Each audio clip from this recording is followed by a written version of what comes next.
اللهم صل على محمد بن علي بن موسى علم التقى ونور الهدى ومعدن الوفاء وفرع الأذكياء وخليفة الأوصياء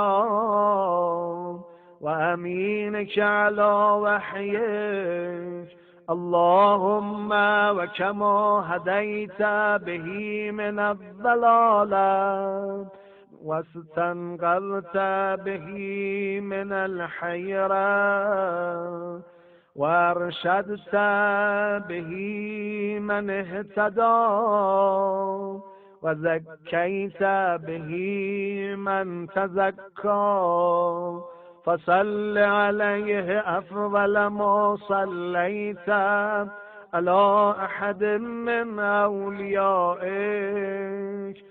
وبقية أوصيائك إنك عزيز حكيم.